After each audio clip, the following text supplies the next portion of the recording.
ग्रहों का विज्ञान यूट्यूब चैनल में मैं डॉक्टर पुष्पा कांबळे आप सबका स्वागत करती हूँ। आज मैं आपको कुंडली पढ़ना सीखे के क्रम में पार्ट 27 सिखाना शुरू करती हूँ। आज के पार्ट में शेयर मार्केट संबंधी जानकारी के बारे में जानेंगे। कौन कौन से ग्रहों से शेयर मार्केट में फायदे मिलते हैं और कौन कौन से ग्रहों से शेयर मार्केट में नुकसान होता है। ग्रहों की स्थिति को चार्ट के द्वारा समझते हैं। चलते हैं चार्ट पर। शेयर मार्केट में सफलता के लिए ज्योतिष सूत्र, तो सूत्र बहुत सारे हैं पर कुछ प्रमुख सूत्र इस प्रकार। पहला, जन्म लग्न कुंडली में पंचम भाव, अष्टम भाव, एकादश भाव, ये भाव अचानक धन लाभ के भाव हैं और ये बलवान होने चाहिए। इसी को कुंडली से समझते हैं कि कैसे देखते हैं कुंडली।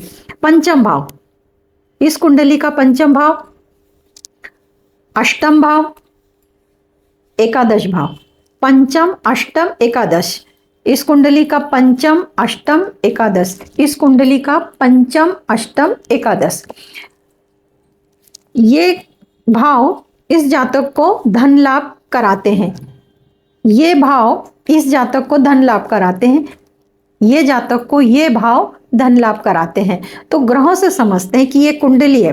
पंचम भाव में कुंभ राशि है, अष्टम भाव में वृषभ राशि है और एकादश भाव में सिंह राशि है।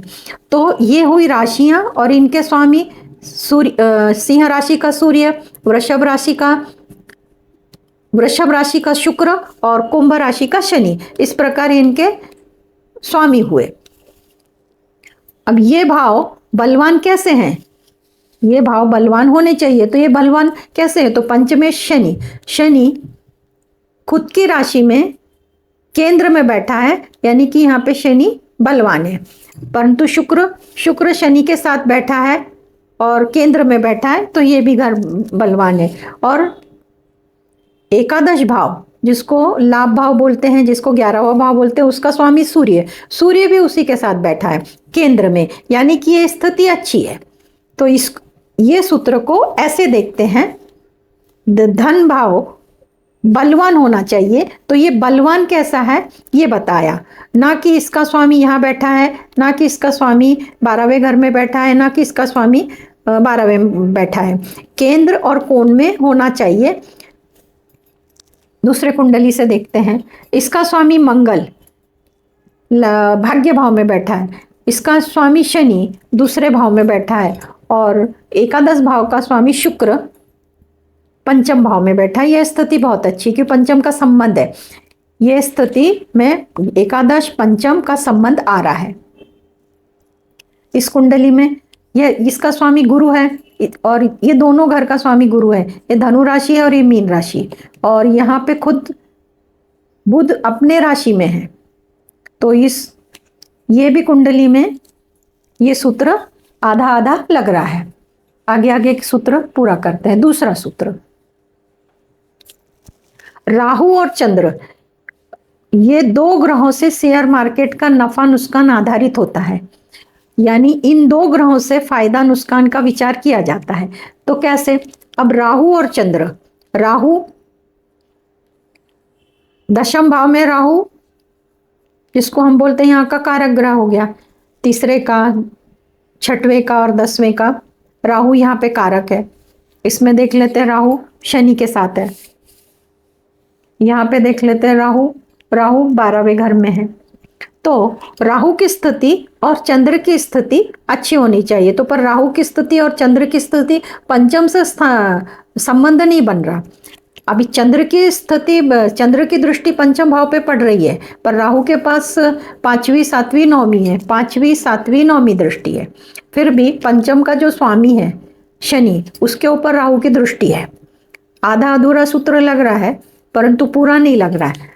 तो इनको शेयर मार्केट में लॉस हुआ है कि राहु और चंद्र, ये दो ग्रह अगर अच्छी स्थिति में है तो फायदा होता है, और बलहीन होते हैं यानी कि अशुभ ग्रह की दृष्टि में होते हैं तो नुकसान होता है। तीसरा सूत्र, गोचर का ग्रह वक्री होता है, गोचर का ग्रह वक्री होता है, अस्त होता है, उदय होता है और इसका परिणाम शेयर मार्केट पे होता है। तो इसको कैसे समझेंगे?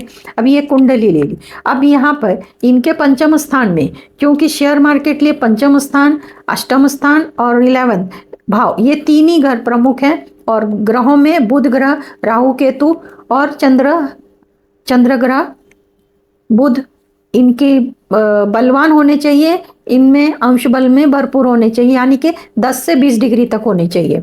तो ये तीन घर प्रमुख हैं। तो गोचर में, गोचर का ग्रह वक्री होता है, तो इनका जो स्वामी है पहली कुंडली का शनि, जब इनका जो शनि है वो जहाँ पे है वहाँ पे है, परंतु जब गोचर का शनि वक्री होता है तो अस्त होता है तब और उदय होता है, तो इनका परिणाम, अगर ये जातक शेयर मार्केट में है तो इनको फायदे नुकसान का सामना करना पड़ेगा, क्योंकि वक्री ग्रह, अस्त ग्रह, उदय ग्रह का परिणाम शेयर मार्केट पे होता है और उसका परिणाम जातक पर होता है कि वो जातक वो मार्केट कर रहे हैं। इसी एक और कुंडली देख लेते हैं। यहाँ पर इनका स्वामी मंगल है। अब मंगल भी वक्री होता है, अस्त होता है, उदय होता है और पंचम हाउस से संबंध बनाता है, तो इस जातक पे उसका परिणाम नफा जो बोलते हैं कि हाँ उससे तुमको फायदा हो गया, नुकसान तो उसमें लॉस हो गया। इस तरह अस्त, वक्री, उदय ग्रहों का परिणाम होता है। ये कुंडली में देख लेते हैं। यहाँ पे गुरु है, यहाँ पे भी गुरु है, यहाँ पे भी बुध है। अब ये जो गुरु है, पंचम स्थान का स्वामी जो गुरु है, गुरु भी जब वक्री है, अस्त है, उदय है, क्यों जब गोचर में आते हैं तो ये स्थिति में से जाते हैं प्रत्येक ग्रह, चंद्रमा और सूर्य को छोड़ के, वो ग्रह वक्री नहीं होते हैं और राहु केतु हमेशा वक्री होते हैं। ये सूत्र समझ में आ गया। चौथे नंबर का सूत्र है, जन्म लग्न कुंडली के 5वें घर का विचार किया जाता है। अभी बताया कि 5वां घर प्रमुख है, जन्म लग्न कुंडली का 5वां घर का विचार किया जाता है, ये 5वां घर। और पंचमेश बलवान होना चाहिए, तो इनका पंचमेश कौन है? तो शनि है। इनका पंचमेश कौन है? तो मंगल है। इनका पंचमेश कौन है? तो गुरु है। तो जन्म कुंडली में 5वें घर का विचार किया जाता है और पंचमेश बलवान होना चाहिए। बुध ग्रह की स्थिति अच्छी होनी चाहिए, पंचमेश कोई भी हो पर बुध ग्रह कुंडली में अच्छे होने चाहिए। तो यहाँ पे बुध देखते हैं, तो बुध केंद्र में बैठे हैं, बुध केंद्र में बैठे हैं और इन पे राहु ग्रह की दृष्टि है, यानी पंचम भाव और पंचमेश से संबंध बनना चाहिए और राहु केतु की दृष्टि होनी चाहिए और पंचमेश बलवान होता है, तब शेयर मार्केट में सफलता मिलती है। इस सूत्र को इस कुंडली में देख लेते हैं। पंचमेश शनि है, शनि बुध के साथ बैठा है, बुध के साथ इनका संबंध हो रहा है, राहु की 7वीं दृष्टि पड़ रही है, राहु की 7वीं दृष्टि इसके स्वामी के साथ पड़ रही है। ये सूत्र यहाँ पे लग रहा है, इसी को यही सूत्र दूसरे कुंडली में लगाते हैं। जन्म लग्न कुंडली के 5वें भाव में मंगल है, मंगल बलवान है, तो मंगल भाग्य स्थान में बैठा है और कहाँ पे बैठा है? उसके मित्र राशि में बैठा है, 6, 8, 12 में नहीं है। पंचमेश से संबंध बनाना चाहिए। अब इस मंगल, ये जो भाव है, इससे मंगल की 7वीं और 8वीं दृष्टि है, मंगल का इधर संबंध नहीं बन रहा। अब बुध देख लेते हैं, तो बुध केंद्र में बैठा है, परंतु बुध के पास और मंगल के पास दृष्टि जो है उस दृष्टि शेप नहीं हो रहा है, क्योंकि बुध के पास एक ही दृष्टि है, वो लग्न को दिख रहा है। मंगल 1, 2, 3, 4, हाँ मंगल बुध की जो राशि है, पर राशि का इतना महत्व नहीं है, ग्रह को नहीं देख रहा है यहाँ पे, ये दोनों एक दूसरे को नहीं देख रहे और राहु का संबंध नहीं आ रहा। हाँ, राहु का संबंध आधा अधूरा आ रहा है। 7वीं और 8वीं दृष्टि मंगल पर, पंचमेश पर राहु की दृष्टि पड़ रही है। जब ऐसे 50%, 80% सूत्र लगते हैं, तब ये लोग शेयर मार्केट में जाते हैं पर वहाँ पे सफलता नहीं प्राप्त करते, वापस आते हैं। क्योंकि जब राहु गोचर में इनके कुंडली में ये स्थानों से संबंध बनाता है तो इनको इंटरेस्ट जागता है कि चलो शेयर मार्केट कर लो, परंतु पूरा सक्सेस का सूत्र यहाँ पे नहीं लगा। ये चौथे नंबर का सूत्र बहुत इंपॉर्टेंट है कि पंचमेश का संबंध बुध से होना चाहिए, राहु केतु से होना चाहिए और पंचम भाव से होना चाहिए, तब जाके शेयर मार्केट में सफलता मिलती है। एक और सूत्र लेते हैं। पंचमेश गुरु है और गुरु के साथ बुध, तो बुध की दृष्टि 5वें भाव पे पड़ रही है और गुरु लग्न में है।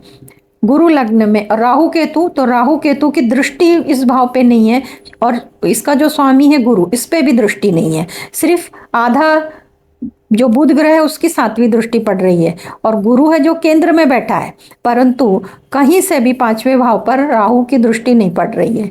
तो ये सूत्र यहाँ पे नहीं लगता है। इनको इंटरेस्ट हो सकता है कि शेयर मार्केट कर लो, थोड़े दिन करेंगे उसके बाद छोड़ देंगे, तो यानी कि अगर आगे इन्वेस्टमेंट का देखेंगे तो आपको समझ में आएगा आगे के सूत्र में कि शेयर मार्केट में कोई लोग इन्वेस्ट करते हैं तो उनको फायदा होता है, नुकसान होता है। 5वां नंबर, कुंडली में गुरु ग्रह बलवान होता है तो कमोडिटी मार्केट में सफलता मिलती है। तो जो शेयर मार्केट के अनेक प्रकार है, जो लोग कमोडिटी मार्केट में मार्केट करते हैं, व्यवसाय करते हैं, तो उनकी कुंडली में गुरु ग्रह बलवान होना चाहिए। तो अभी गुरु ग्रह बलवान कैसे होगा? गुरु के साथ तो कोई होना चाहिए, केंद्र में या कोण में गुरु होना चाहिए, गुरु अकेला नहीं होना चाहिए। गुरु के साथ कोई ग्रह, जहाँ ये कुंडली में गुरु के साथ शनि है, ठीक है, कोई भी ग्रह पर गुरु अकेला नहीं होना चाहिए और गुरु अंश बल में 10 से 20 डिग्री के बीच में होना चाहिए। और केंद्र और कौन से संबंध हो रहा है? गुरु की 5वीं दृष्टि पंचम भाव पे पड़ रही है। इस तरह गुरु को बलवान देखा जाता है। जन्म 6वां नंबर का सूत्र, जन्म लग्न कुंडली में बुध ग्रह मजबूत होता है, बलवान होता है, तब जातक शेयर मार्केट संबंधी मार्गदर्शन यानी जानकारी देता है, यानी क्लासेस लेता है, उस संबंधी सिखाने का काम अच्छी तरह से करता है और वो कर सकता है अगर बुध उसके कुंडली में मजबूत हो तो। अब यहाँ पे बुध सूर्य के साथ है, हो सकता है सूर्य के साथ ये दोनों ग्रह अस्त हो। अगर बुध अस्त है तो इस अवस्था में ये सूत्र नहीं लगता। बुध भी यहाँ पे सूर्य के साथ अस्त है, यहाँ भी बुध सूर्य के साथ अस्त है, तो ये तीनों कुंडली में बुध पावरफुल नहीं है, क्योंकि सूर्य के पास जो ग्रह आता है वो अस्त ही हो जाता है और उसकी ताकत कम हो जाती है। और बुध ग्रह का संबंध पंचम भाव से, अष्टम भाव से और एकादश भाव से होना चाहिए और राहु केतु से भी होना चाहिए। जन्म लग्न कुंडली में 7वां नंबर का सूत्र, जन्म लग्न कुंडली में युति में, ये कुंडली है और इसमें कहीं भी युति में यानी कि 2 ग्रह रवि राहु, चंद्र राहु और गुरु राहु होते हैं, शेयर मार्केट का व्यवसाय वो लोगों ने नहीं करना है। 3 ग्रह आसान है, सूर्य, चंद्र और गुरु। तो एक एक कुंडली में देख लेते हैं। सूर्य के साथ राहु नहीं है, इधर सूर्य के साथ राहु, सूर्य अलग है, सूर्य के साथ राहु, सूर्य अलग है।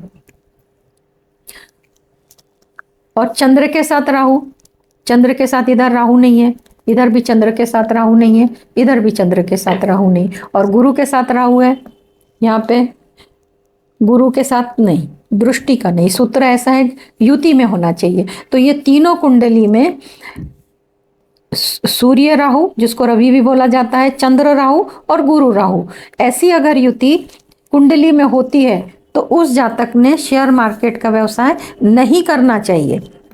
8 नंबर का सूत्र, जन्म लग्न कुंडली में धन भाव में राहु होता है, शेयर मार्केट का व्यवसाय नहीं करना चाहिए। अब यहाँ धन भाव है, इसको धन भाव बोलते हैं, दूसरा भाव। यहाँ पे राहु नहीं है, हाँ इस कुंडली में दूसरे भाव में राहु है, ये दूसरा भाव है, इसको धन भाव बोलते हैं, और यहाँ पे राहु है।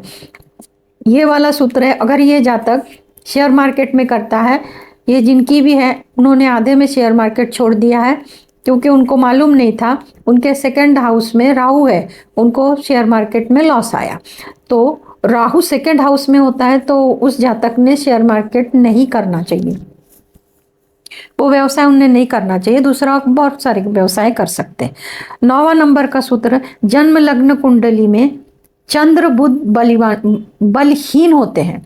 चंद्र बुध बलहीन यानी कि एक तो डिग्री में और एक तो 6 और 12वें भाव में, क्योंकि 8वां घर तो धन का है, 6वां और 12वां घर। तो अभी यहाँ इस कुंडली में देख लेते हैं चंद्र, तो चंद्र 11वें घर से संबंध बना है, चंद्र की दृष्टि पंचम में पड़ रही है। चंद्र की स्थिति ठीक है क्योंकि चंद्र से सूर्य अलग है, चंद्र डिग्री में है। बुध इधर पे सूर्य के साथ है, बुध यहाँ पे इस स्थिति में बुध इधर पे बलहीन है, चंद्र इधर बलवान है, पर दोनों ग्रह में से आधे 50% है। तो शेयर मार्केट में इन्वेस्ट नहीं करना चाहिए ऐसी स्थिति में। तो ये लोगों ने शेयर मार्केट में जो इन्वेस्ट किया तो इनको कुछ प्रमाण में कुछ परसेंटेज कम करके पैसे मिले, परंतु उसमें फायदा नहीं हुआ, क्योंकि ये चंद्र और बुध बलवान होता है तभी शेयर मार्केट में इन्वेस्ट करते हैं तो मैक्सिमम अमाउंट मिलती है। अब ये अमाउंट कभी मिलती है तो पंचमेश की दशा अंतरदशा, तभी ये कुंडली का पंचमेश शनि है, शनि की दशा अंतरदशा में और गोचर में शनि जाते समय तब एक होता है। दूसरी कुंडली में पंचमेश मंगल है, मंगल जब गोचर से पंचमेश से संबंध बनाता है और जहाँ पे पंचमेश बैठा है उससे संबंध बनाता है तब इनको मार्केट में लाभ मिलता है। ये पंचमेश जहाँ पे ये पंचमेश गुरु है, गुरु जब भ्रमण में यहाँ से जाता है, यहाँ पे दृष्टि संबंध बनाता है तब इनको शेयर मार्केट में फायदा होता है। और दूसरा उस बुध ग्रह भले कुंडली में कमजोर अवस्था में है, अंश बल में कम है और भी किसी बात से पीड़ित है, इसको पापकर्तरी योग बोलते हैं, अशुभ दृष्टि में है, 6 और 12 में है, 8वां घर धन का है, इसीलिए 8वें घर में वो पावरफुल हो जाते हैं। तो इन ग्रहों की अंश बल में ऊर्जा बढ़ाने के लिए मंत्र, पूजा पाठ, दान ये सब करना जरूरी है। ये सब करके भी लोगों को फायदा मिला है। चंद्र की, बुध की, पंचमेश की, राहु केतु की मंत्र साधना करते हैं, पूजा पाठ करते हैं, जो उनको ठीक लगती है वो पूजा करते हैं, जो पसंद आती है वो पूजा पाठ करते हैं।